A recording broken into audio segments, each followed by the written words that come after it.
Aula. Muito bem. Boa noite a todos. Sejam bem-vindos a mais uma aula de ética e, posteriormente, avaliação de perícias rurais. Hoje é dia 15 de agosto de 2022. Estão todos me ouvindo? Sim. Sim, professor. Então, muito bem. Então, hoje nós vamos fazer uma pequena apresentação para vocês de um assunto e depois nós vamos passar uma tarefa para vocês irem já começar a fazer. Muito bem. Então, hoje nós vamos falar um pouquinho sobre profissão, tá? Dentro da disciplina de ética e avaliação, ética e legislação. Então, os primórdios, né? A questão como surgiu a questão de profissão, né? A gente pode pensar que bem lá no passado, né?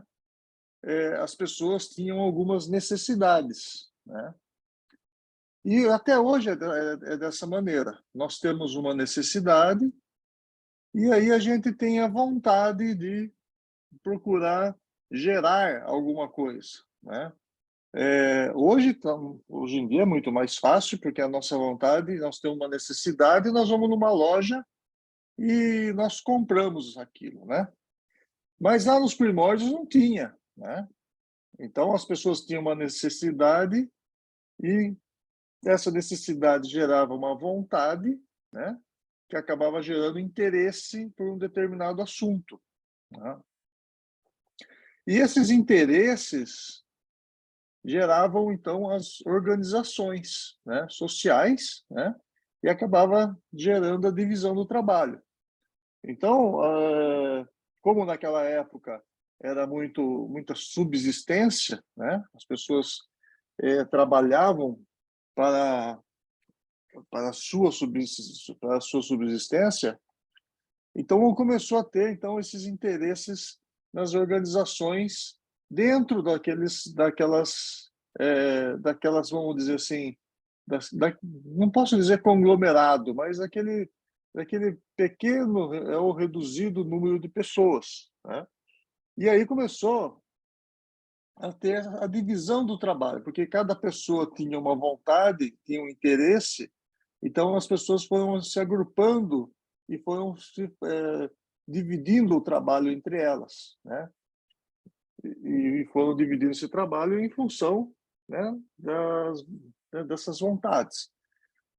Bem, então depois disso, né, depois dessa geração de interesses, a formação dessas organizações, essa divisão do trabalho, essas pessoas começaram a produzir alguma coisa. Então, eles começaram a fazer a transformação de bens, né? Começaram a produzir, e como era subsistência, o que uma pessoa conseguia produzir, né, ela trocava com uma outra pessoa ou com uma outra organização o que ela precisava. Então, gerou aí a questão das trocas, né? Então, uma organização tinha uma coisa e a outra organização uma outra coisa, elas trocavam para todo mundo prosperar ou sanar o problema que eles tinham naquele momento. Depois disso, né, essas pessoas foram se especializando naquelas coisas, essas organizações, né, foram se especializando em algumas coisas, e eles começaram a produzir começaram a ter um pouco mais de excedente, né? Então nós tínhamos a produção de bens em quantidade e numa determinada qualidade. E isso, como começou a ter o excedente, eles podiam começar a fazer vendas, né? Então, nós tínhamos as vendas, essa venda gerava uma satisfação, né? E as pessoas compravam mais. E aí gerou-se, então, uma economia de mercado, né? E tudo isso, então, essa economia de mercado, ela foi gerada em função das necessidades que as pessoas tinham naquele momento, né? E aí chegou-se até a questão de produção de excedentes de mercadoria, né? Então, aí, né, nessa questão, começou, então, a ter uma economia propriamente dita, né, daqueles bens que eram produzidos, né? E esses bens, eles tinham valor, né? Então, como começou a ter a questão do valor, até então eram feitas apenas trocas, e a partir do momento que você começa a gerar o excedente, começa a ter, então, a existir algumas moedas, né? Então, o valor para quem produz, pois pode se vender e gerar riqueza, né? Então, eles começaram a ter uma moeda para fazer as comercializações, né?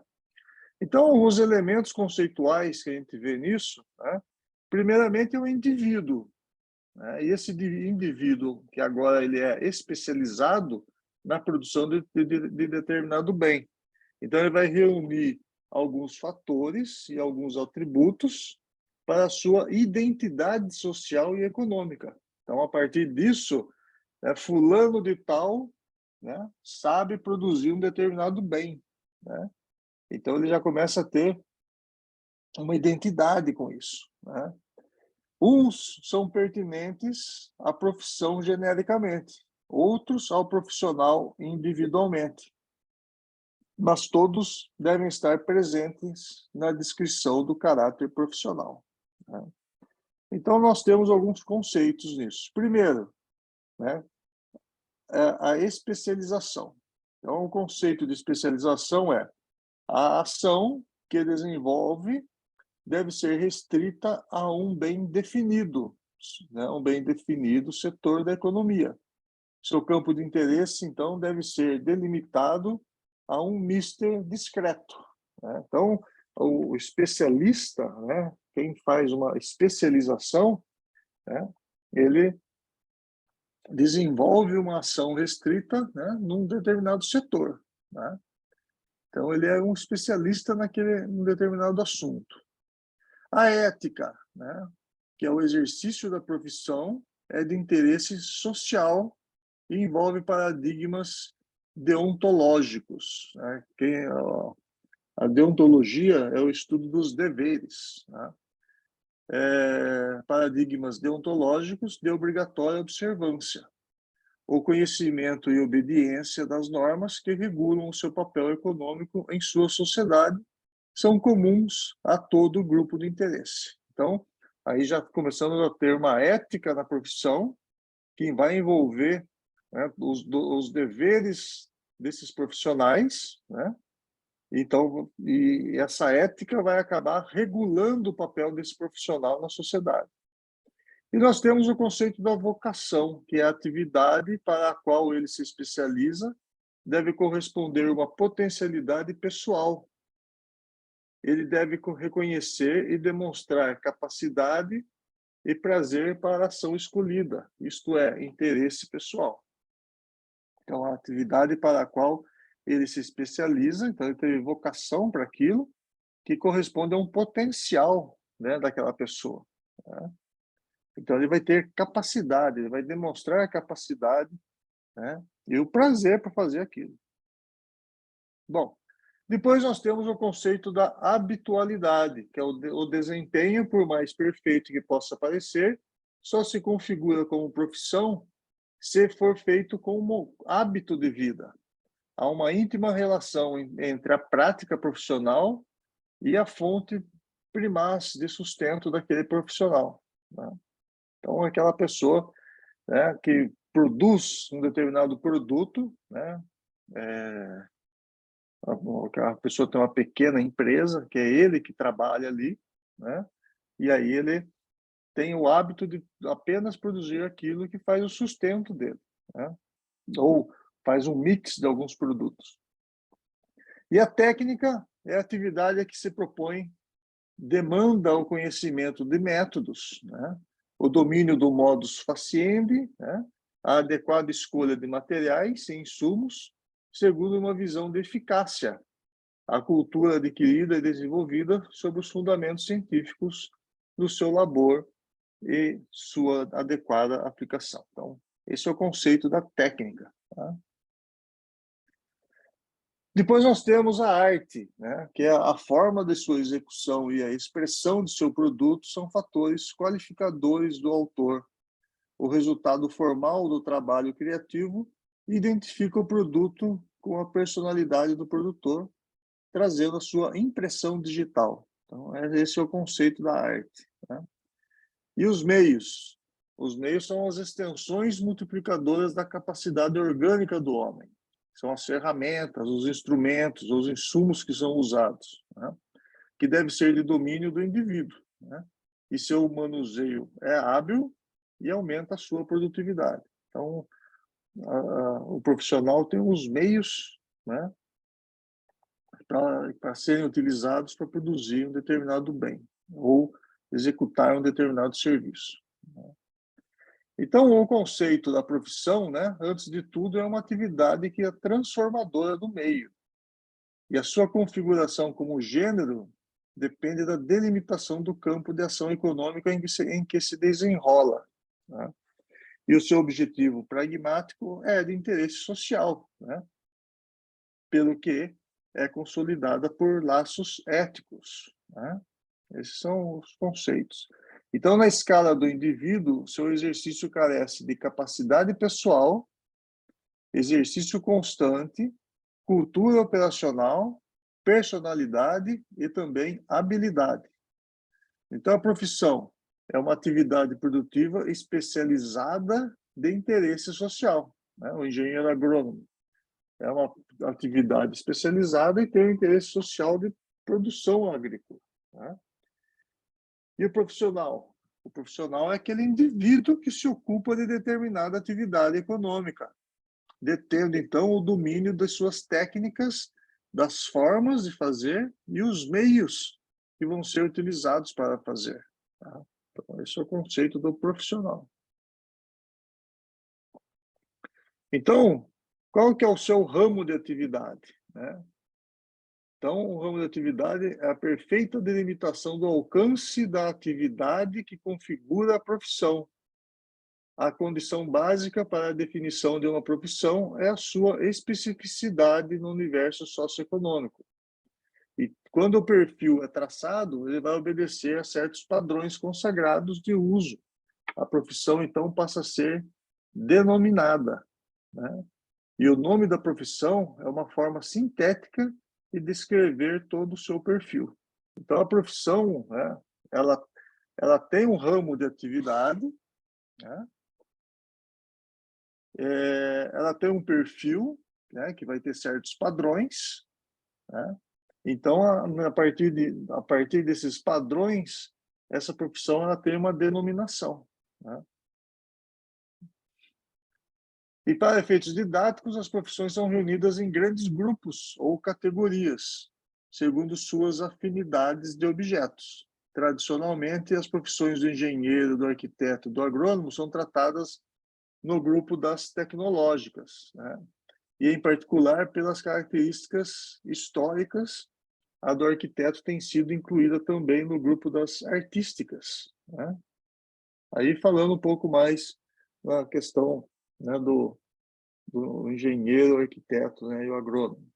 A enfermagem, a medicina, a veterinária, a psicologia é a área de saúde, pedagogia, né, ou nas educacionais, que é o magistério, né, nas educacionais, a advocacia, a sociologia, a economia são relativos às ciências sociais, né? E no caso da agronomia, que é uma das mais antigas, né? E talvez para nós é a mais importante invenção do homem, né? Que é a agricultura, né? Desde há 10.000 anos antes de Cristo, né? Antes de Cristo, o homem desenvolve criação de animais, cultivo de vegetais, né? Justamente para obter o alimento, né? Coleta, a pesca, a caça, são práticas diretas da busca por comida e aperfeiçoam-se através da intervenção controladora do homem no processo de reprodução e de crescimento das plantas e animais. E o homem interfere, então, na natureza, organizando-a no sentido de obter mais quantidade e melhor qualidade de alimentos e também de outros produtos naturais de consumo humano. Né? Esse é o papel da agronomia. Então, isso é agronomia, né? Ou é agricultura? Né? Então, qual que é a diferença em agronomia e agricultura? Né? Então, a agronomia, né, é a necessidade da descoberta dos princípios que regem os ciclos naturais dos vegetais e animais, que podem ser convertidos em alimentos ou que interferem na sua produção, e dá o caráter científico da agronomia. A necessidade, deixa eu arrumar aqui, ó.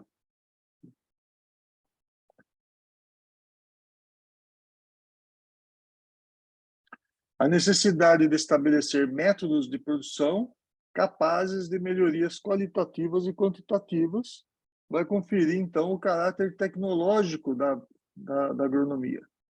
E, contemporaneamente, o condicionamento das práticas agrícolas a novos paradigmas de manutenção do equilíbrio ecológico universal posicionam o agrônomo sob uma nova e forte diretriz ética, né? E a agronomia, ela é, como posso dizer, a agronomia, ela é um pouco massacrada pela opinião pública, em função da ética, né? Em função do meio ambiente, né? De preservação do meio ambiente, começando aí pelas queimadas, né? Então, o pessoal sempre vai colocar a questão das queimadas em função de ter mais área para produção de gado, em função de ter mais área para plantio de soja ou milho, né? Então, nós temos uma missão muito importante aí, né? Que é não deixar que isso seja maléfico, né, para o ramo da agronomia, né? Então, o perfil da agronomia como profissão atende à necessidade da produção de alimento. E a agronomia, do grego agros, que é campo, e nomos, que é ordem, lei, né? Então, agronomia significa a ordenação do campo, ou seja, técnicas de organização do espaço e dos meios de produção agrícola, né? Essa é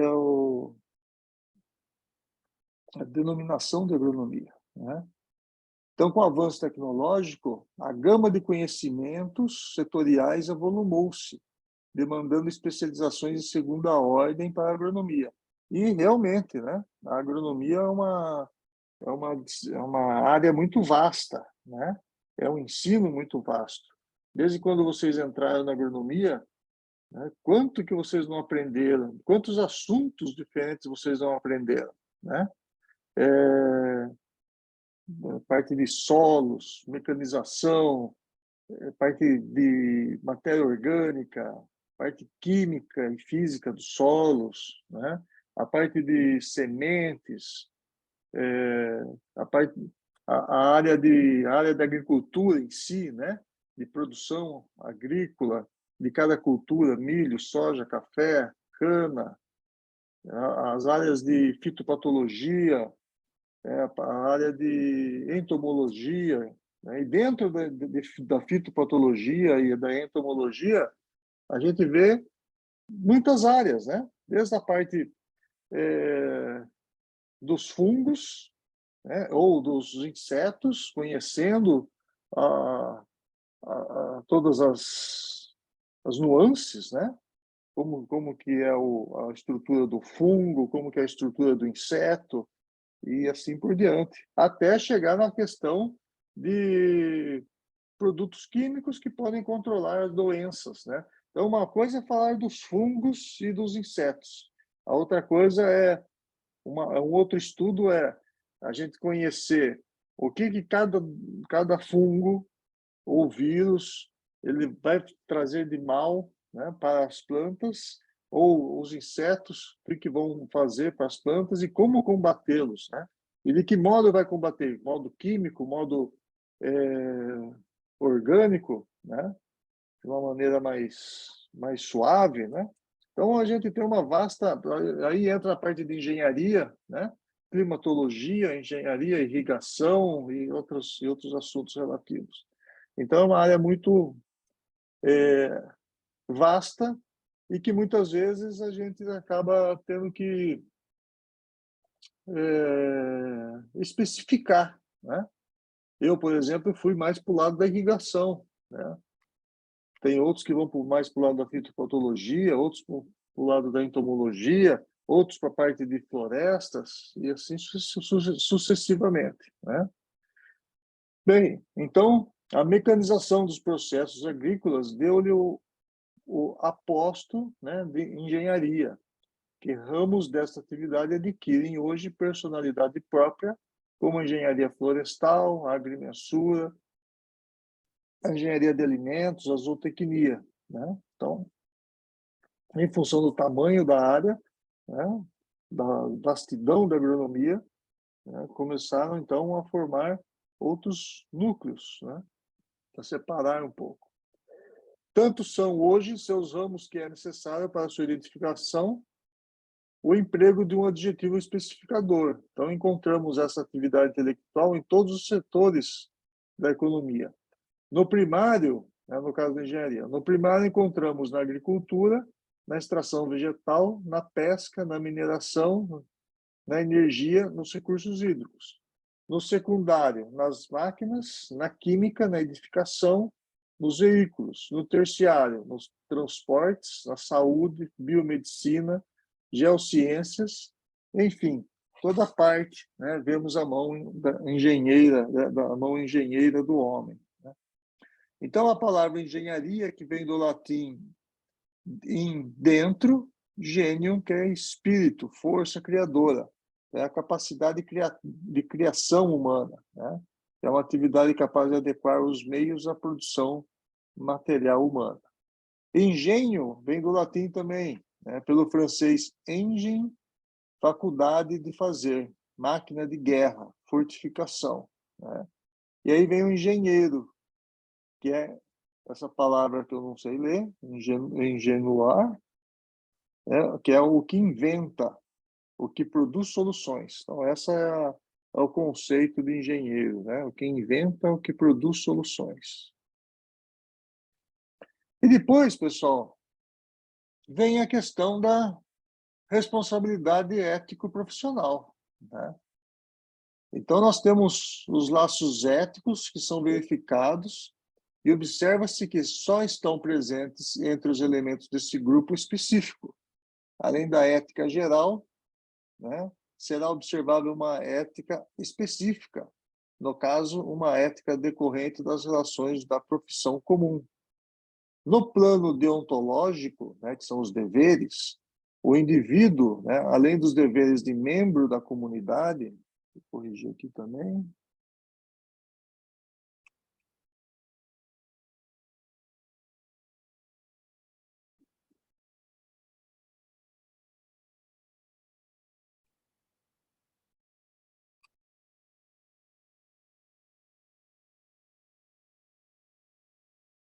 bom, então o indivíduo, além dos deveres de membro da comunidade como um todo, então assume deveres de ordem profissional específica. Não percamos de vista, então, que o subsistema profissional, além de suas interrelações internas, é parte integrante do sistema social e com ele interage, certo? Então, a questão aí da questão ética profissional. Nós sempre vamos ter uma questão ética, né, dentro da nossa profissão. Então, a partir desse postulado ético anteriormente construído, nós podemos montar um quadro de deveres do profissional, em geral, tendo em mente os casos específicos da agronomia, da arquitetura e da engenharia, e dada a organização, se dá em dois sistemas interagentes, né? O elenco de deveres se estabelece em três ordens. A primeira, os deveres para com o usuário, o beneficiário, que é o consumidor do produto profissional, que são deveres externos da profissão, e os deveres com a sociedade, né? Então, nós temos os deveres do usuário, o beneficiário, que é o consumidor, né? os deveres externos da profissão e os deveres com a sociedade. E a segunda, né, os deveres para com os demais agentes da produção, os outros profissionais, os colegas, né, ou seja, a deontologia interna da profissão, os deveres internos da profissão, né, os deveres da classe, e o terceiro, os deveres com que a própria profissão, o cuidado que o trabalhador deve ter com a própria ferramenta, né? Então, nós temos, então, a questão da deontologia profissional, né? Que nós temos um trígono de deveres, né? Nós temos os deveres com a profissão, né, própria, nós temos os deveres com a classe dos profissionais e nós temos os deveres com a sociedade, né? E nós temos que preservar isso, porque é aquela questão que nós falamos, né, na aula passada, a questão da ética, a questão da moral. Então, nós temos que preservar isso, principalmente, né, na nossa profissão, né? Então, muitas vezes, a pessoa vai muito bem na profissão, né? Mas como pessoa não é tão, né? Então, nós temos que pensar nisso.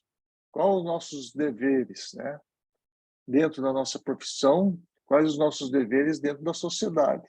E como que nós temos que viver dentro dessa sociedade, né? De que, como que eu vou me policiar, né? Como que eu vou me manter, né, dentro dessa sociedade. O que as pessoas vão, vão olhar para você e o que elas vão achar de você, né? Isso nós vamos formando com o tempo, né? Certinho, pessoal? Alguma questão? Alguém quer colocar alguma coisa? Certinho, professor. De boa. Bom, então, pessoal, para vocês,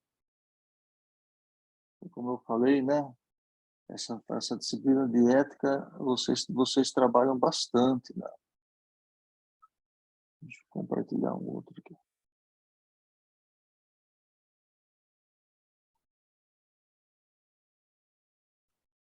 Muito bem, pessoal.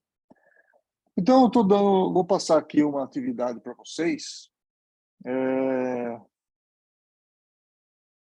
dentro dessa disciplina de ética, né? Então, vocês podem separar, né? É lógico que não é em sala, né? Não vai ser feito hoje, né? Mas vocês podem fazer em grupos de 3 pessoas. A nossa turma aí deve ter umas 14, 16 pessoas no máximo. Então, vocês podem fazer de 3 a 4 pessoas aí. 4 pessoas é melhor, porque daí vai dar uns 4 grupos apenas, né? E vocês escolham, né? Então, vocês vão procurar, vocês podem escolher 2 temas, né? Um dos 2, ética e responsabilidade social, e ética profissional e cidadania organizacional. E aí vocês podem escolher um desses 2 temas e vocês vão procurar um artigo sobre isso e vão fazer uma análise desse conteúdo. Só que na análise desse conteúdo, eu não quero que apenas vocês leiam o resumo desse artigo, né?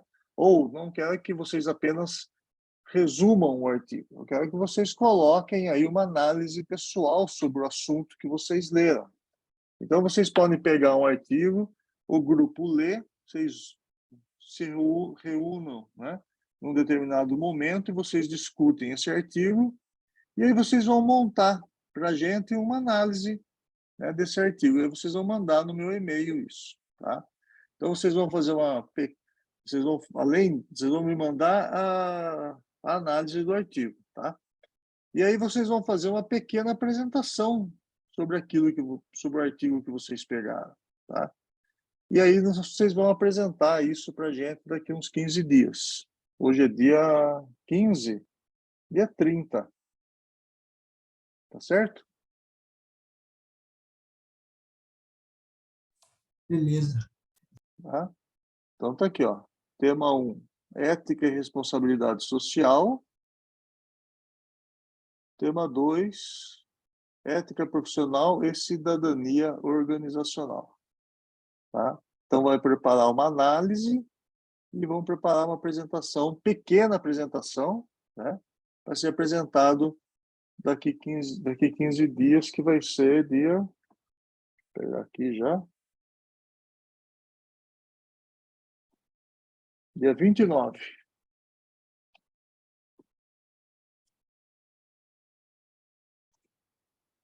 (29/8), é isso? Isso. 22, 29/8.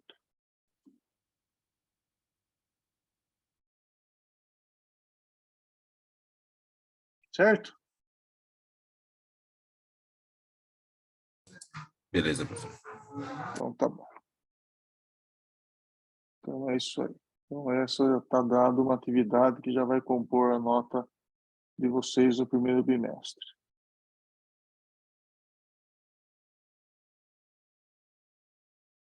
Bom,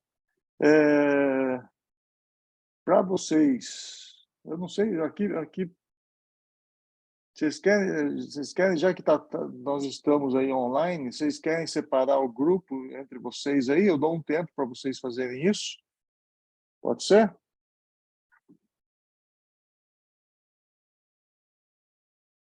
Pode, professor. Então, por favor, então vocês já podem separar o grupo, tá? Até a gente começar a próxima aula de avaliação. Aí eu vou deixar a sala aberta aqui. Aí vocês podem separar os grupos e já podem procurar alguma coisa. Acho que está todo mundo na internet, lógico, né? Aí vocês já podem procurar o artigo sobre esses temas, e seria interessante que vocês não pegassem artigos diferentes. Tá? Então, como está tudo online, vocês estão online, vocês já vão saber o artigo que cada um vai pegar. Tá bom?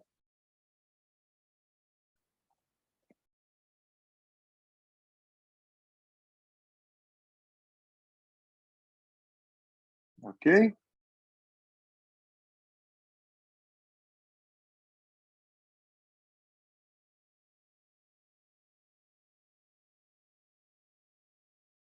O professor, nosso grupo aqui tem 5 pessoas, pode ser?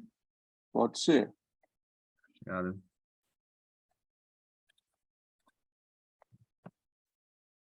Então já montem, já procurem um artigo nesse resto de aula, e aí vocês já vão colocando no chat aqui para mim, tá bom? E se alguém tiver alguma dúvida, já me chama. Eu estou por aqui.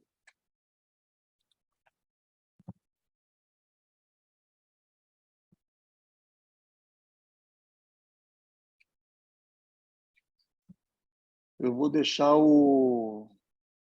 como chama? Eu vou deixar aqui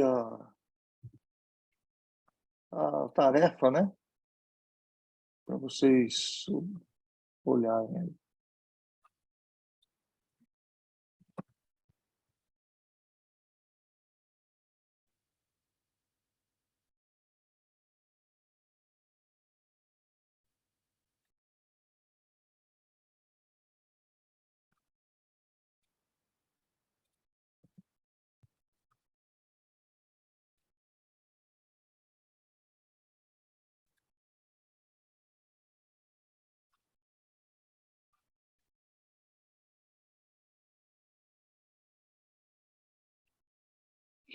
Muito bem. Então vamos lá. Então, na nossa última aula sobre avaliações e perícias rurais, nós falamos alguns conceitos, né? Então nós falamos sobre os métodos de avaliação, né? E nós falamos que o método de mercado, né, de valor de mercado, é um método que é muito usado, né? E tem outros métodos, outras metodologias que eles podem ser agregados no momento de você fazer a avaliação do imóvel rural. Então, nós falamos do método evolutivo direto, né? Falamos do método da renda, método do valor de mercado também, né? E nós falamos que um imóvel rural, nós temos que dividir o imóvel rural, né? e fazer uma avaliação da terra nua, né? Então, uma imóvel rural tem diversas coisas, né? Culturas, máquinas e implementos, construções, casas, né? A sede, os semoventes, que são os rebanhos, né? Outros produtos diversos, recursos naturais, o passivo ambiental. Então, todos esses itens, eles devem ser feito uma avaliação, né? Então, para isso, né, nós empregamos alguns critérios, né? Então, nós temos a terra nua, benfeitorias e outros. Dentro de terra nua, né, quando a gente fala apenas a terra nua, o que seria a terra nua, né? A terra nua é aquela fazenda onde você tira tudo, né, e deixa apenas a terra, né? Sem culturas, sem rebanho, sem benfeitorias, sem nada, né? E aí então você tem que fazer a avaliação, primeiro, da terra nua, das benfeitorias reprodutivas e não reprodutivas, né?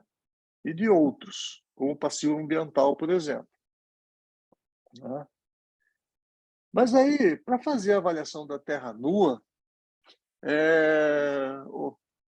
como eu falei na última aula, não adianta, a gente não vai fazer uma avaliação do imóvel rural e ficar anotando as características, né? Logicamente, você vai anotar essas características, mas você vai enquadrar aquela propriedade e vai dar notas para aquela propriedade, né? Porque aí fica muito mais fácil fazer a avaliação.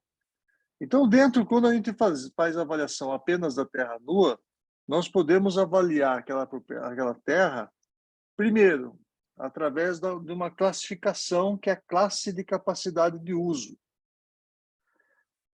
Uma outra maneira de avaliar a terra nua, na verdade, nós temos diversas avaliações quando a gente fala em terra nua, que é a classe de capacidade de uso, a situação, recursos naturais, dimensão e outros.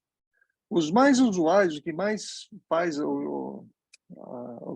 se avalia quando vai fazer a avaliação da terra nua, nós sempre pegamos a parte de classe de capacidade de uso e situação, que são os mais usuais e os mais utilizados pelos avaliadores, certo?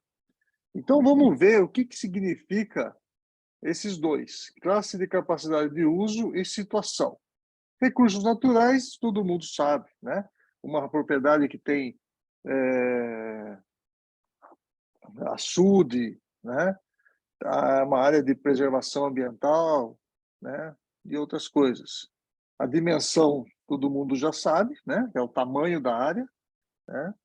Então, o que fica mais para a gente aí aprender a fazer a avaliação é da classificação da classe de capacidade de uso e situação. Muito bem.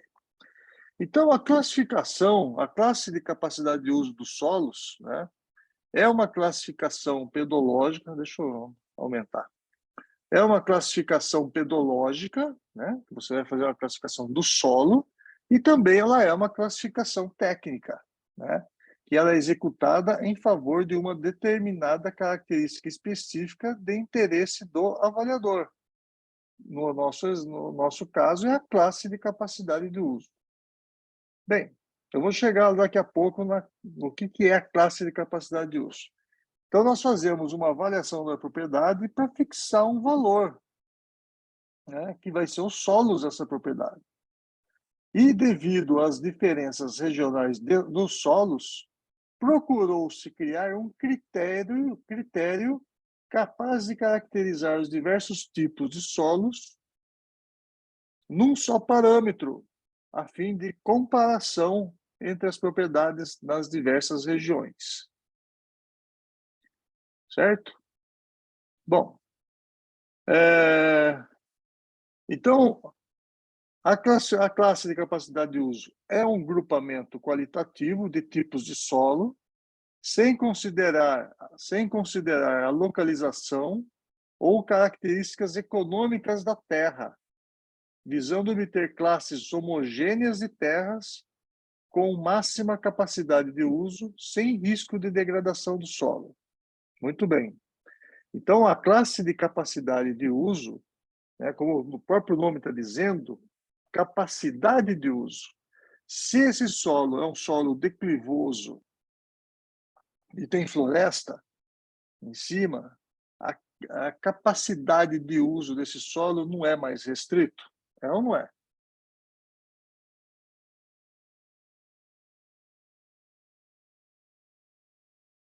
Ninguém está prestando atenção. De novo, se esse solo é um solo que tem declividade e ele está coberta com uma floresta, ele não tem um uso restrito? Tem ou não tem? É reserva, né, professor? Né? Então, Pode ser reserva? por exemplo, então a capacidade de uso desse solo ela está limitada, certo? Agora, se esse solo dessa fazenda for uma terra plana, né? Um solo drenável, né? É um solo, vamos dizer, um solo drenável, né? Não é muito argiloso, não é muito arenoso, e ele é plano. Ele tem maior capacidade de uso, esse solo, certo? Então, ele tem uma classificação maior, né? Na nossa avaliação. Então, o critério, né, ele é baseado no Manual de um Levantamento Utilitário do Meio Físico e Classificação de Terras e Capacidade de Uso, que é a terceira aproximação. Então, a classificação, a capacidade de uso dos solos, essa classificação ela é mais voltada. Quanto menor for o dispêndio de recurso financeiro para você produzir nesse solo, maior vai ser a capacidade de uso dele, certo?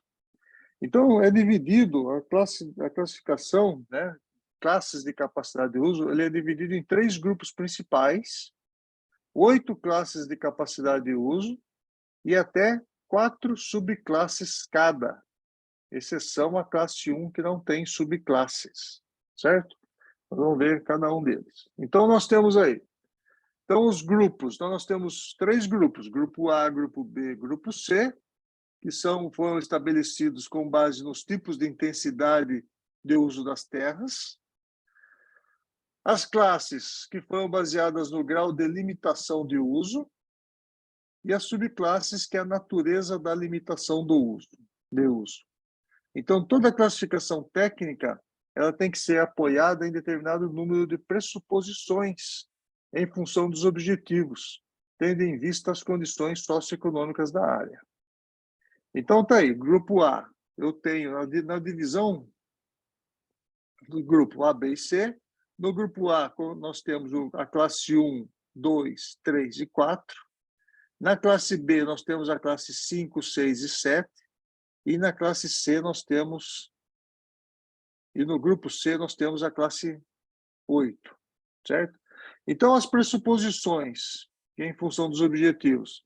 Primeiro, classificação de capacidade de uso das terras, visa o planejamento de práticas de conservação do solo, levantamento do meio físico. Outro, uso de métodos computacionais ou fotogrametria para fazer a classificação. Terceiro, bases para este levantamento, combinações de efeito do clima, características e propriedades da terra, por exemplo, risco de erosão, limitações de uso, capacidade produtiva e manejo do solo. Ainda, né, nas bases para o levantamento, restrições permanentes, a declividade, a textura, a profundidade efetiva do solo, permeabilidade, capacidade de retenção de água, tipo de argilo-minerais. Não são restrições permanentes. Arbustos, árvores ou tocos passíveis de serem removidos e deficiências de fertilidade do solo, porque a fertilidade do solo você consegue uma boa fertilidade do solo fazendo um tratamento. Então, ao proceder à classificação, tem-se que levar em conta o nível de manejo referente ao grau de utilização das técnicas agrícolas comprovadas pela experimentação e pesquisa agronômica, e que refletem determinado grau de aplicação de capital e de tecnologia. Outro, a classificação de capacidade de uso não é um grupamento de acordo com o uso econômico da terra, ou obrigatoriamente com seu valor de aquisição, mas sim um sistema destinado a promover a conservação dos solos. Contudo, as classes apresentam um ordenamento decrescente das possibilidades de aproveitamento mais intensivo do solo, sem o risco de depauperamento, ou seja, empobrecimento intensivo. E por isso, em uma mesma região, em idênticas condições de localização, a terra cuja capacidade de uso do solo permite possibilidade de aproveitamento mais intensivo e que propicia ao proprietário maior liberdade de escolha de uso, tem geralmente um maior valor. Distâncias de mercados, tipos de estradas, tamanho de glebas, localização em função das demais áreas, recursos e habilidade de indivíduos que operam na lavoura e características de direito de propriedade não são critérios para a classificação de capacidade de uso. Então, a classificação de capacidade de uso, ele vê a questão de conservação do solo, né? E os itens que nós vimos aqui atrás, né? Cadê? Que são essas bases de levantamento: combinação de efeito clima, propriedades da terra, risco de erosão, permeabilidade, profundidade, textura, tá? Muito bem. Cadê? Está aqui. Então, segundo Lepsch, em 1983, para a caracterização das classes e subclasses de capacidade de uso, deve-se conhecer as possíveis utilizações que se pode aplicar ao solo, são os grupos, as práticas de controle de erosão e as práticas complementares de melhoramentos, que são as classes, e as limitações do solo, que são as subclasses. Os grupos do sistema de classificação em classes de capacidade de uso se referem às possíveis utilizações que se podem ser aplicadas aos solos de cada grupo. E são divididos, então, grupo A, é uma repetição agora, grupo A, são terras passíveis de serem utilizadas com culturas anuais, perenes, pastagens e o reflorestamento e vida silvestre, certo? E o grupo A, então, comporta as classes 1, 2, 3 e 4. O grupo B já são terras impróprias para cultivos intensivos, mas ainda adaptadas para pastagens e ou reflorestamento, e ainda vida silvestre, porém cultiváveis em casos de algumas culturas especiais protetoras do solo. Então, o grupo B comporta as classes 5, 6 e 7. E o último, que é o grupo C, que são terras não adequadas para cultivos anuais, perenes, pastagens ou reflorestamento, porém apropriadas para a proteção da flora e fauna silvestre, recreação ou armazenamento de água. Comporta apenas a classe 8. Então, as classes de capacidade de uso relacionam a aptidão dos grupos com as respectivas práticas de controle à erosão, necessárias para a preservação do solo, e as classes são divididas em 8, designadas por numeral romano. Então, eles são resumidos. Classe 1, terras cultiváveis, aparentemente sem problemas especiais de conservação. Classe 2, terras cultiváveis com problemas simples de conservação. Classe 3, terras cultiváveis com problemas complexos de conservação. Classe 4, terras cultiváveis apenas ocasionalmente ou em extensão limitada com sérios problemas de conservação.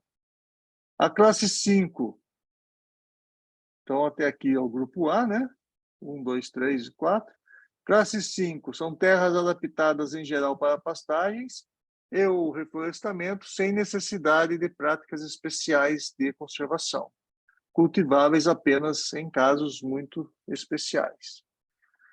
Classe 6 são terras adaptadas em geral para pastagens e ou reflorestamento, com problemas simples de conservação, cultiváveis apenas em casos especiais de algumas culturas permanentes protetoras do solo.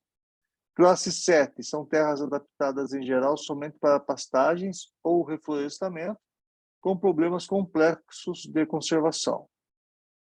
E a classe 8 são terras impróprias para a cultura, pastagens ou reflorestamento, podendo servir apenas como abrigo e proteção de fauna e flora silvestre, como ambiente para recreação ou para fins de armazenamento de água.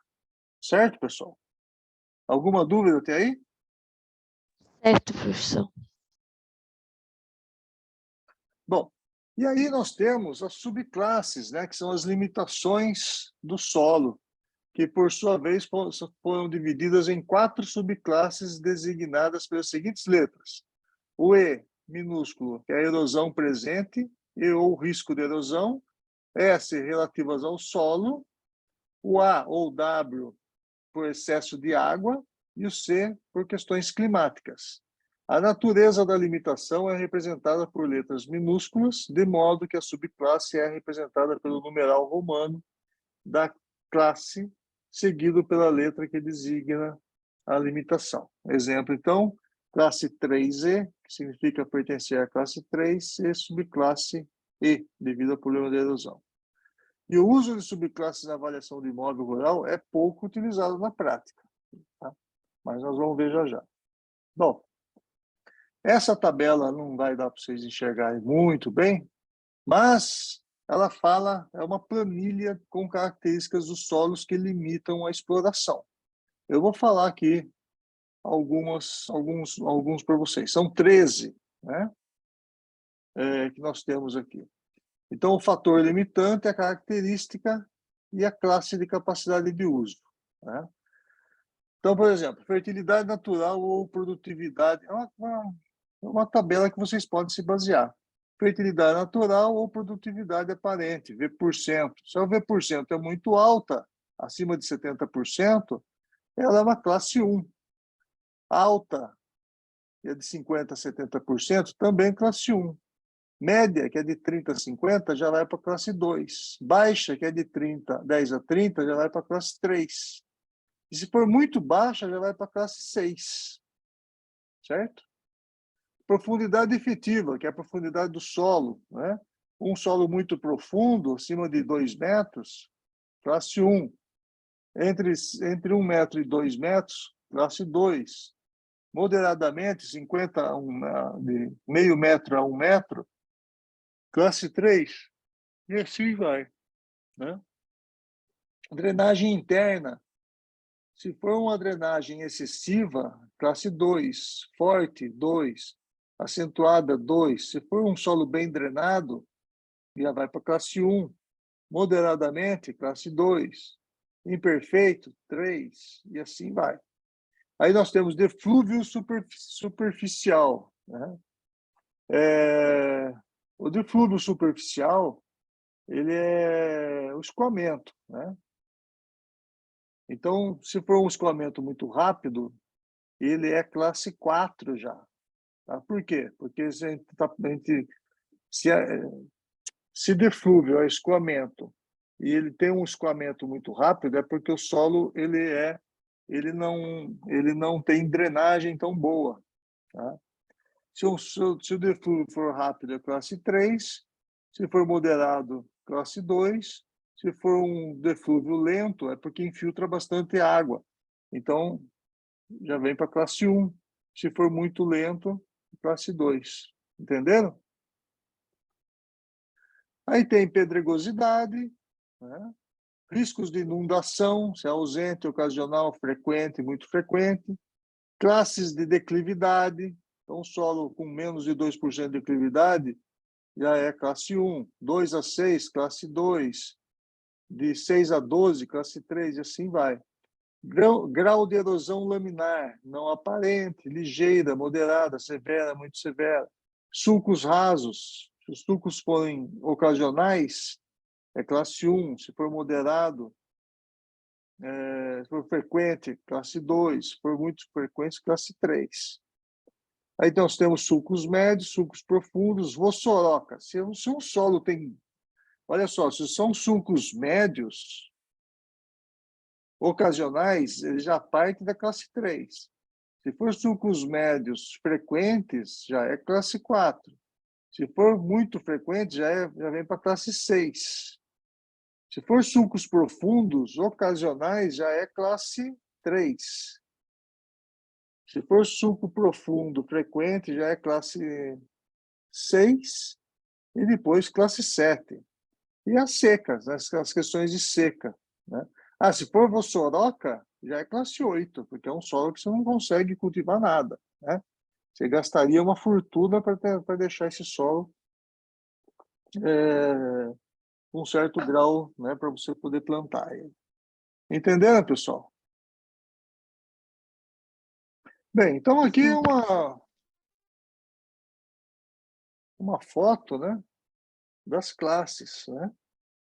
Então eu tenho a classe 1, classe 2, a classe 3, classe 4, classe 5, classe 6, cadê? Classe 6, opa, cadê a classe 6? Classe 6, né? Tá aqui é uma encosta. A classe 7 já é lá no topo do morro, né? Já é um lugar mais declivoso, né? E a classe 8 também é a área de encosta, né? Que já não dá para plantar nada, né? Você não tem, né? Vai gastar muito dinheiro para plantar ali, né? Entenderam, pessoal, essa classificação? Sim. Uhum. Muito bem. Agora, o que é a questão de situação da propriedade? É a mesma coisa que localização da propriedade. Então, é um critério de julgamento. Qual que é a qualidade do acesso à propriedade? Acessos de terra. Para chegar na propriedade, precisa andar 60 quilômetros de terra, né? Proximidade dos mercados consumidores dos produtos explorados. Então, isso é questão de situação, né? Para chegar em determinada fazenda, eu tenho que andar tantos quilômetros de terra e ainda tenho que pegar um barco, né? Ou, para chegar na fazenda, eu passo eu tenho que atravessar muitos riachos, por exemplo, né? Então, são as questões de situação da localização da propriedade, né? E depois disso, nós temos os fatores de homogeneização, né? Então, são os fatores de classes de capacidade de uso. Então, os fatores de homogeneização, né, consistem em estabelecer um valor relativo a cada classe de capacidade de uso, em ordem decrescente as limitações de explorações naturais, capazes de refletir com apreciável margem de segurança a renda possível ou máxima da terra em cada uma das classes de capacidade de uso dos solos. Então, aí já entra aquela questão que eu falei para vocês, que nós damos nota aos solos, né, para fazer a homogeneização desses solos. A gente não tem que ficar anotando as características, porque isso é muito subjetivo, tá? Então, a ideia dos trabalhos é de demonstrar que a exploração comercial de uma determinada cultura, nas diferentes classes de capacidade, é afetada pelas restrições ou limitações inerentes à própria classe, que contribuiriam por reduzir o valor líquido das colheitas conforme as condições de trabalho, tá? Então, o Mendes Sobrinho ele propôs uma tabela, né, que é em relação às classes de capacidade de uso, né, já dando as notas, né, para fazer a homogeneização dos dados. Então, capacidade de uso do solo e valor relativo de cada classe de capacidade de uso do solo. Então, eu tenho aí a classe 1. Qual que é o critério que o Mendes Sobrinho usou? Terras para culturas, sem problemas de conservação e fertilidade, e exige adubação de manutenção. Então, nesse caso, né, a escala de valor que ele deu é 100%, né, que é uma classe 1. Né? A classe 2 são terras de culturas com pequenos problemas de conservação e fertilidade e exigem práticas simples, como nivelamento. ele deu a nota 95. A classe 3, terras de culturas, com sérios problemas de conservação e fertilidade, exigem práticas complexas como o terraceamento. Ele já deu uma nota de 75%. Classe 4, terras e culturas ocasionais, 2 anos, e pastagens 3 anos, sem problemas de conservação. Ele dá 55%. Classe 5, terra só de pastagem, sem problemas de conservação, renda líquida de pecuária leiteira, nota 50%. A sexta, classe 6, terras só de pastagens, pequenos problemas de conservação, fertilidade exige práticas simples, renda líquida de pecuária leiteira, 40%. E a classe 7, já são terras de florestas, sérios problemas de conservação, fertilidade exige práticas complexas, estradas de acesso, renda líquida e exploração silvícola, 30%. E a classe 8 são terras de abrigo da vida silvestre, sem problemas de conservação, renda líquida eventual da exploração piscícola, dá 20%. Então, essa é uma tabela, de meio de sobrinho, já fazendo a homogeneização, dando as notas. Aí nós temos a tabela de Veni-Neri, de 76, explorações rurais que refletem a renda líquida de maior rentabilidade para cada classe, foram definidas para uma época e região pré-fixadas, e não devem ser seguidas como únicas. Para cada região, podem se adaptar estas rendas, seguindo os padrões locais próprios. Então, segundo o Neri, ele fala que a classe 1 tem uma renda líquida da agricultura sem despesas de práticas especiais de melhoramento e ou proteção do solo, dá uma nota de 100%. Classe 2, renda líquida da agricultura sujeita às despesas com práticas conservacionistas simples, 95%. Classe 3, renda líquida da agricultura sujeita às despesas com práticas conservacionistas intensivas, 75%. A classe 4, uma renda líquida de culturas em 1 ano, associada com pastagens em 4 anos. A classe 5, renda líquida de pastagens, pecuária leiteira do tipo médio, sem despesas com práticas especiais, 50%. Classe 6, renda líquida de pastagens, pecuária leiteira do tipo médio, sujeita a despesas com práticas conservacionistas. A classe 7 é renda líquida de exploração florestal. E a classe 8, renda líquida de uma eventual exploração piscícola, dá 20% da nota, certo? Então, essa é a tabela de Veni-Neri. Depois, pessoal, nós temos a tabela de França. Então, nós temos diversos autores, E o França, ele fez uma compilação de vários, Ele pegou uma tabela do Bourgonov, pegou uma tabela de Marx, pegou uma tabela de Veni-Neri, o de Souza, e aí ele fez a média, Aqui que é a última coluna. Então, é uma tabela mais restritiva, A Souza é a mais restritiva de todas. A Veni-Neri e a Bourgonov são mais maleáveis, Então, ele fez a média delas, Então, você pode usar uma tabela de França, por exemplo, Bem, então as diferenças entre autores, o motivo deles, é que não consideram as limitações das classes de capacidade de uso.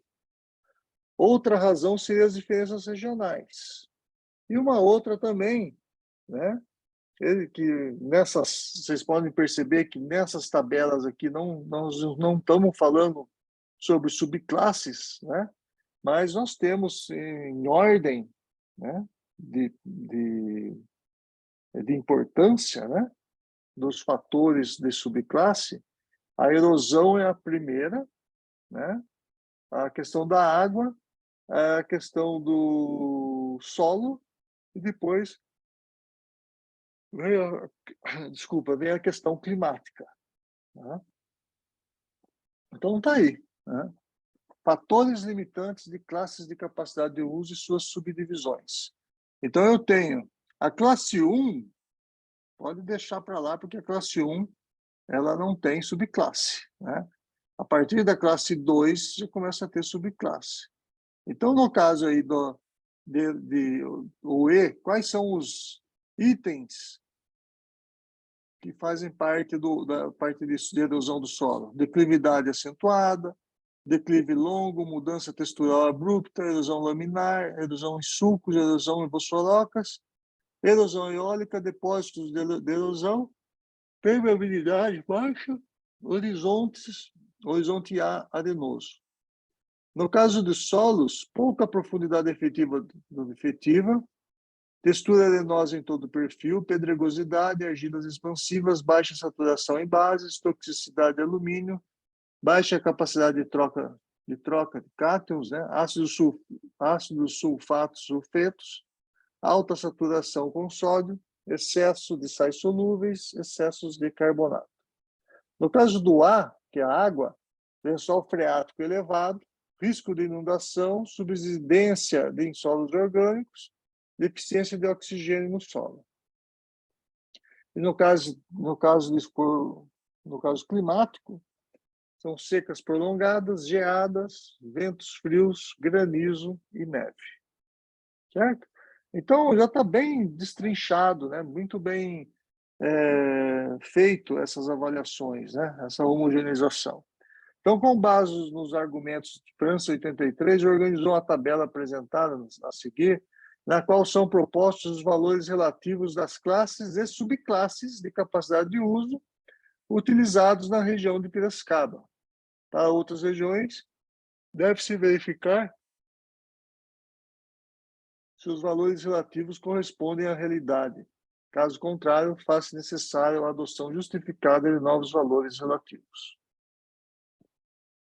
Então, está aí, na tabela de França, onde ele já coloca a classe de capacidade de uso e também a subclasse. Né? Então, no caso da classe 1 é 100%. No caso da classe 2, ele pode colocar um valor de 80%, né? Relativos à classe 80%, e a subclasse, no caso aí do classe 2, questões de solo, de erosão e solo. Aí ele vai dando as notas de cada um. No caso de solos de classe 3, nós temos o 3S 68, 3W 64, 3E, que é erosão, 60, e se for um 3 com E e com S, 56. E assim por diante. Tá?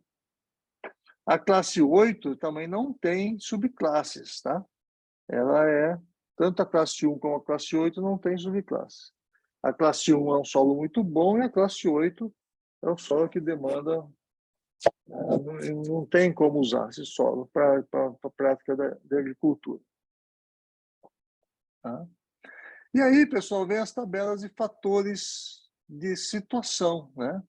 São vários autores estudaram o efeito da situação no rendimento líquido das culturas. Então, eles apresentaram uma escala de valores de terra segundo a situação e viabilidade de circulação. Então, a situação, quando ela é ótima, o tipo de acesso é asfaltado, as distâncias limitadas, praticabilidade durante o ano permanente. Então, você tem uma escala de valor de 100%. Muito boa, primeira classe não pavimentada. Primeira classe é aquele primeiro trecho, né? Não pavimentado. A importância das distâncias é relativa. E a praticabilidade durante o ano permanente, 95%. Boa, não pavimentada, significativa, permanente, 90%. Desfavorável, má e péssima. Então, nós temos aí uma subdivisão, né, da situação para chegar na propriedade agrícola, né, que ele divide por ótima, muito boa, boa, desfavorável, má e péssima. Péssima, fechos, né,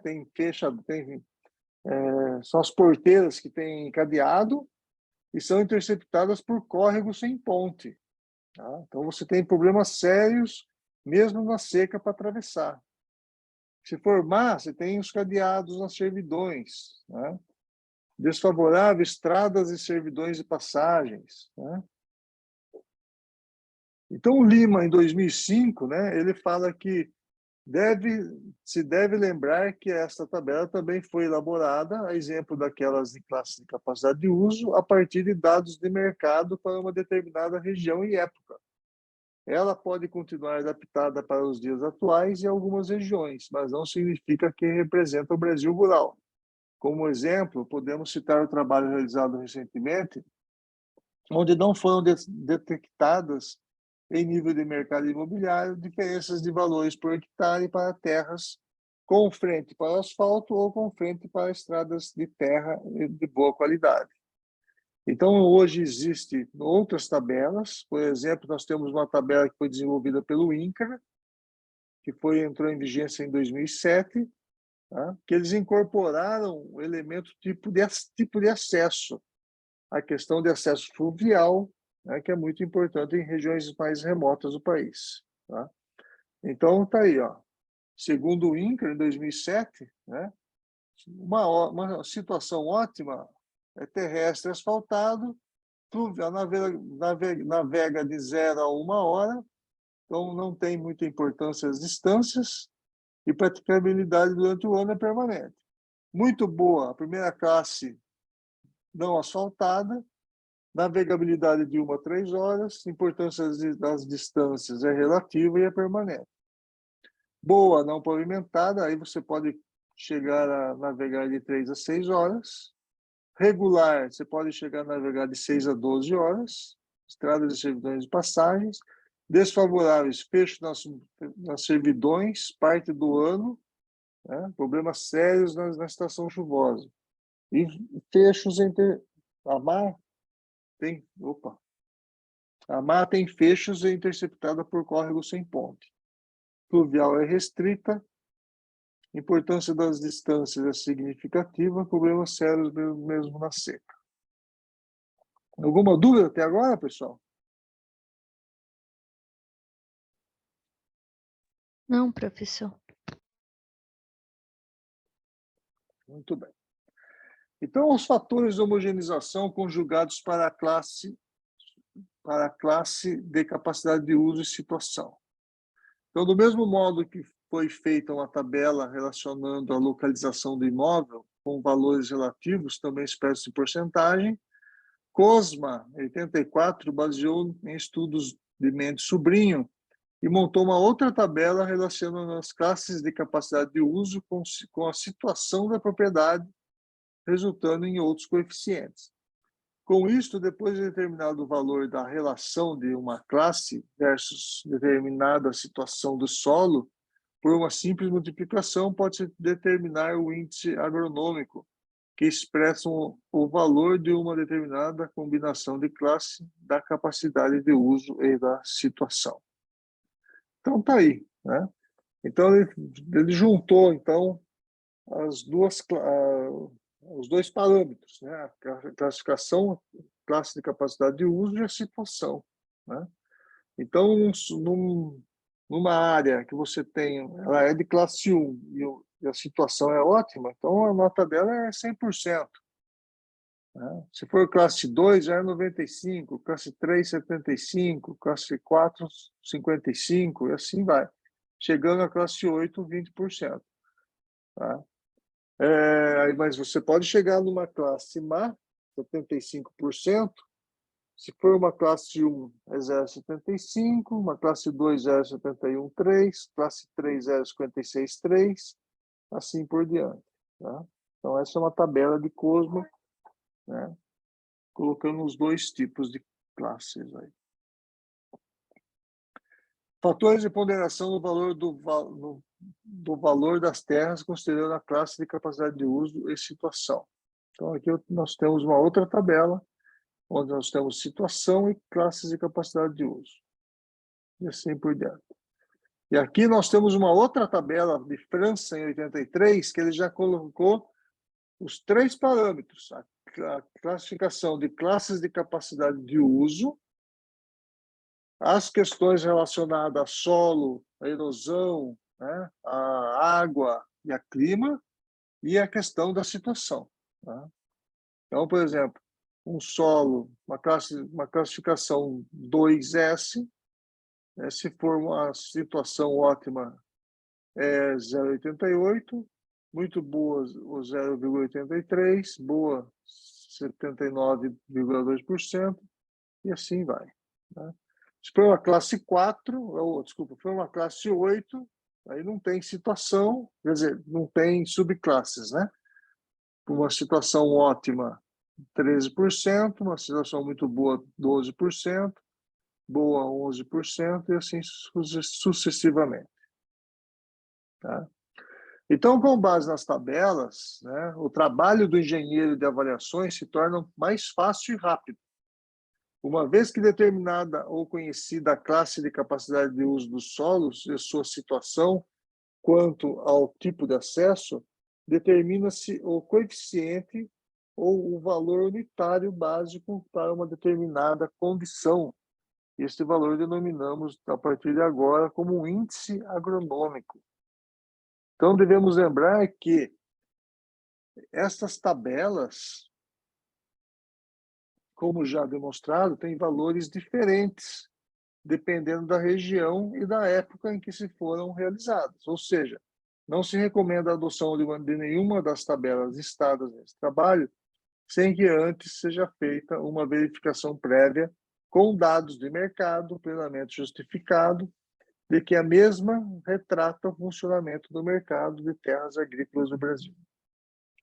E os dois fatores já citados, que é a capacidade de uso das terras e a situação, pode-se juntar a um terceiro, que seria a dimensão das propriedades, pois se sabe que o imóvel rural tem variações significativas no valor, devido ao tamanho.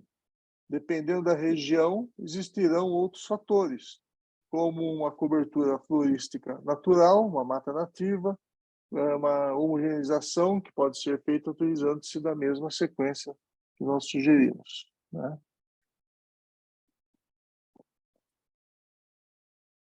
Muito bem. Então, deixa eu só ver um negócio aqui.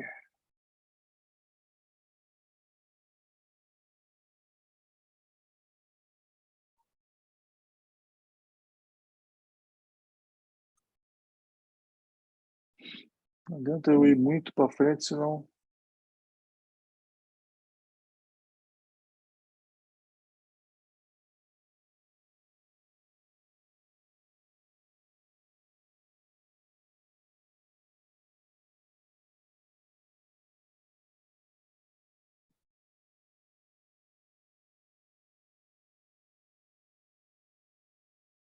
Foi aqui que eu parei? Foi.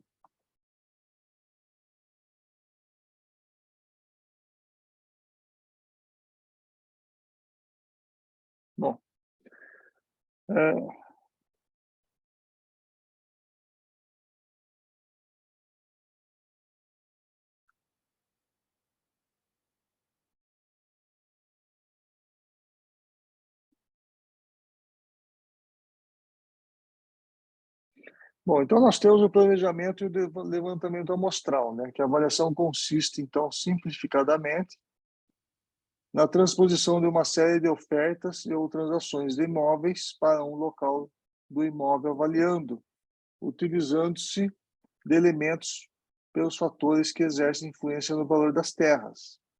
Então, para a realização de um trabalho de avaliação do imóvel rural, é necessário que sejam cumpridas algumas etapas. Primeiro, organização e sistematização das informações gerais da região de influência sobre o imóvel.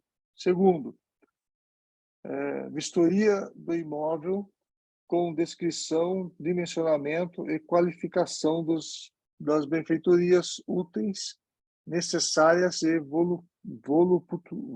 voluptuárias. Terceiro, coleta de dados e diagnósticos de mercado. Quarta etapa, escolha e justificativa dos métodos e critérios de avaliação. Quinta etapa, tratamento estatístico dos dados de mercado. Sexta etapa, cálculo do valor do imóvel. Sétima etapa, conclusão do trabalho e apresentação dos resultados em laudo circunstanciado. Certo? Então, para formar a amostra, recomenda-se a busca de transações, que são negócios que foram realizados, e imóveis ofertados na região, ou, quando for o caso, número de amostras insuficientes, Buscam-se as opiniões de fontes idôneas e ligadas ao setor imobiliário rural regional para compor um conjunto de elementos de qualidade e número suficiente para a obtenção de um resultado confiável que mais se aproxime de um valor provável de mercado para o imóvel rural objeto da avaliação. Então, quando é necessário, a utilização de opiniões do conjunto amostral deve-se limitar o número de amostras ao máximo de 50% do total de elementos válidos. Segundo o Manual de Levantamento Fundiário do INCRA, módulo 3, as opiniões deverão ser coletadas com base na descrição de um imóvel paradigma ou padrão da região, utilizando-se da linguagem regional para que os emitentes dessas opiniões refiram-se a um imóvel cujo valor possa servir como base para a avaliação. E todos os elementos pesquisados deverão ser consignados em fichas de pesquisa e contemplem o máximo possível de atributos. O técnico responsável poderá acrescentar outras informações que considera relevantes.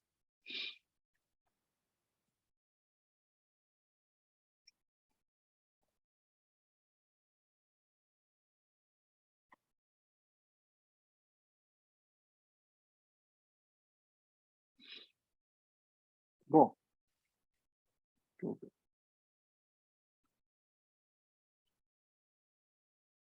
Só um minuto, pessoal. Deixa eu ver um negócio aqui.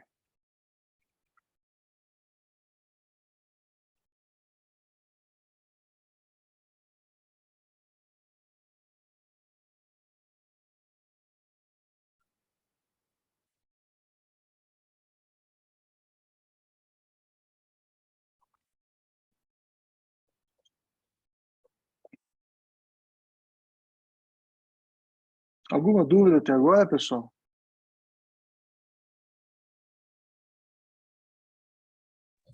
Por enquanto, não, professor. Tranquilo, professor.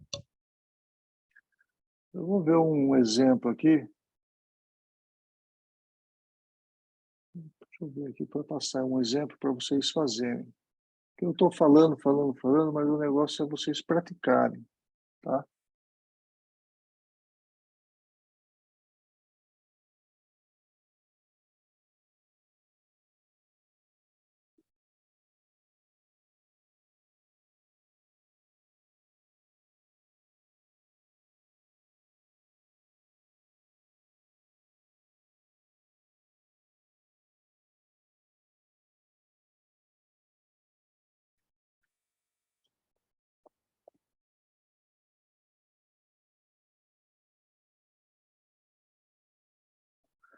Vocês estão vendo uma tabelinha aí? Então, esse aqui é um exemplo para vocês fazerem, um exercício para vocês fazerem, tá? Que eu vou... É mais fácil para vocês aprenderem. Então, eu tenho aqui uma fazenda de 4.000 hectares que precisa ser vendida e, para isso, precisa ser avaliada. Além dela, também foi tomada uma amostra de outras fazendas da região. Então, abaixo segue uma tabela com as propriedades avaliadas e também a fazenda avalianda. Calcule a nota agronômica de cada uma delas e ache as amostras semelhantes. Vamos deixar para lá as amostras semelhantes. Tá? Então, olha só. Então, eu tenho uma fazenda, 1, 2, uma fazenda avalianda e outras fazendas aqui, de 3 a 10.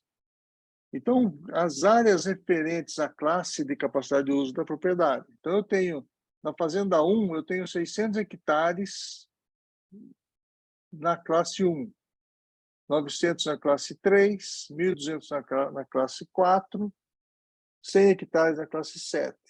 A fazenda 2 tem 600 na classe 1, 1.000 na classe 2, 500 na classe 3, 600 na classe 4, 300 na classe 5, 200 na 7 e 300 na 8. Tem 3.500 hectares. E assim sucessivamente. Tá? O que vocês vão ter que fazer? Vocês vão ter que pegar para cada uma delas e vocês vão ter que achar uma nota agronômica. Tá?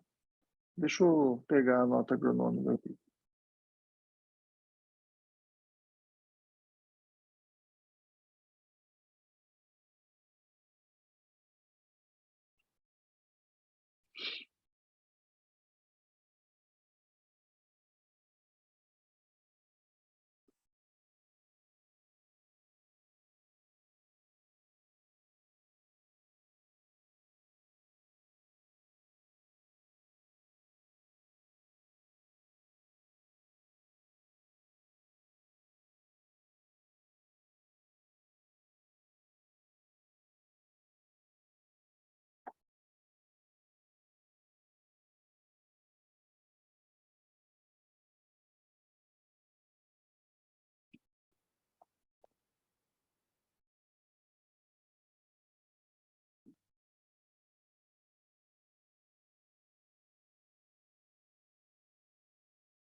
Vocês estão vendo o gabarito aí?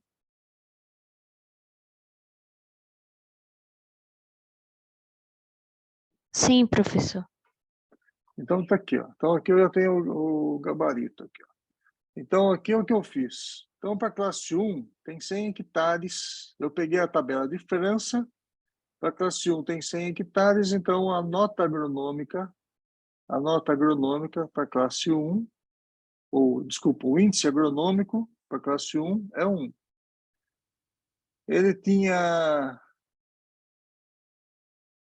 para a classe 2 é 0,8, para a classe 3 é 61, para a classe 4 0,47, classe 5 0,39, classe 6 0,29, classe 7 0,2, classe 8 0,13. Então, o que eu fiz aqui? Eu faço uma média ponderada. Eu multiplico eu vou dando as notas agronômicas, eu só queria que vocês fizessem isso, né? Deem a nota agronômica para cada um, porque daí vocês vão começar a praticar isso, tá?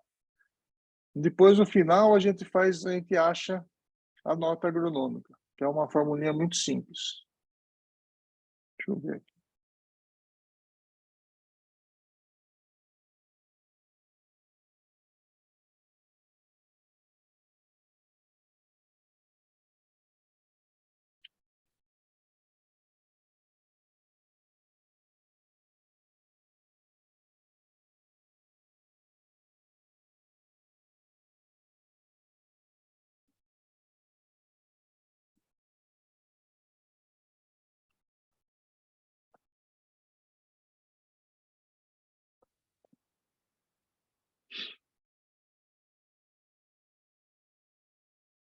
Bom, é isso.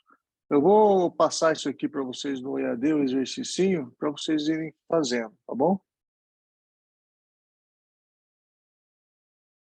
Porque nesse exercício vai ter bastante coisa para a gente aprender aqui. Vocês entenderam como que é? Eu não entendi, não. Eu também não. Também não, professor. Olha só. O que eu quero que vocês façam é que vocês deem a nota agronômica, o índice agronômico, tá? O que é o índice agronômico? É um valor, todas essas tabelas que nós...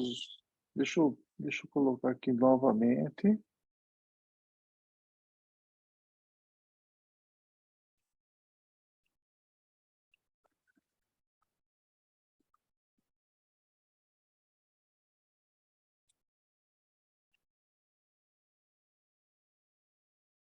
Ó, nós não tivemos vários índices que nós vimos aqui?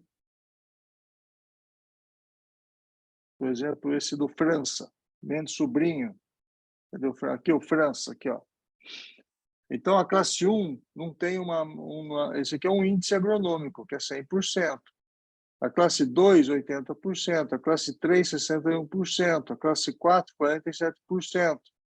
A classe 5, 39%. Classe 6, 29%. Classe 7, 20%.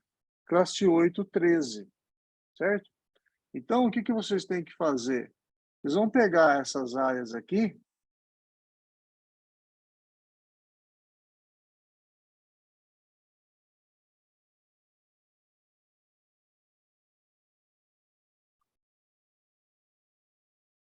Então, vocês vão pegar essa tabela aqui, ó, e aí vocês vão multiplicar, ou nem precisa multiplicar, vocês vão fornecer, né, qual que vai ser o índice agronômico para cada classe. Então, a Fazenda 1, ele tem 100 hectares na classe 1. Qual que é o índice agronômico da classe 1? O índice agronômico da classe 1 é 1. Qual que é o índice agronômico da classe 2? É 0,8. Qual que é o índice agronômico da classe 3? É 0,61. Então, para cada fazenda que foi avaliado, ele tem, por exemplo, a Fazenda 2 tem 600 hectares de classe 1. Então, o índice agronômico da classe 1 é 1. Tem 500 hectares da classe 2. Então, o índice agronômico da classe 2 é 0,8. Tem 500 hectares da classe 3.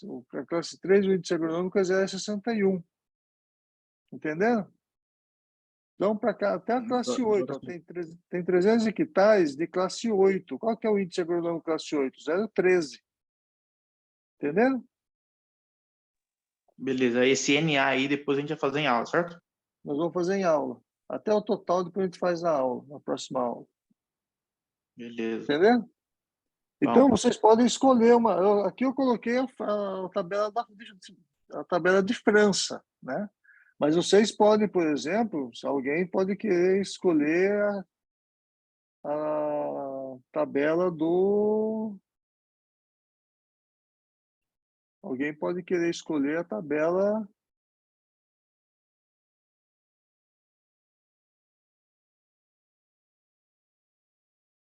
Deixa eu ver aqui.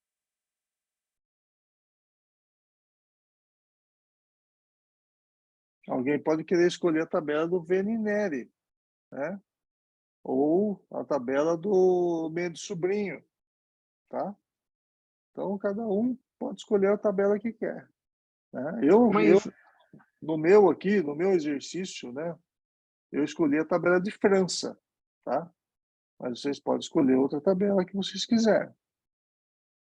mas na prática, como que você vai conseguir? Porque no caso, pelo que usando essas regras, você vai ter que ter o preço do valor 100%, né?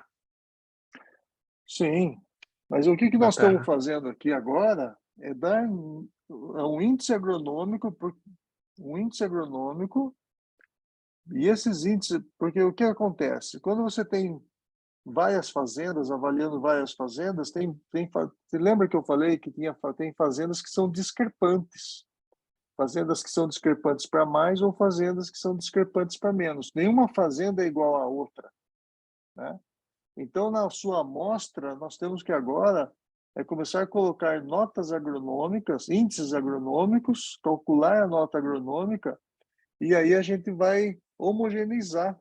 Vamos fazer um saneamento. O que quer dizer o saneamento? Nós vamos deixar as fazendas relativamente iguais através das notas agronômicas. Entendeu? Então, na próxima aula, nós vamos fazer justamente isso. A partir desses dados que nós temos, nós vamos desenvolvendo toda a metodologia para chegar nas notas agronômicas e sanear essas fazendas. Beleza. Tá bom?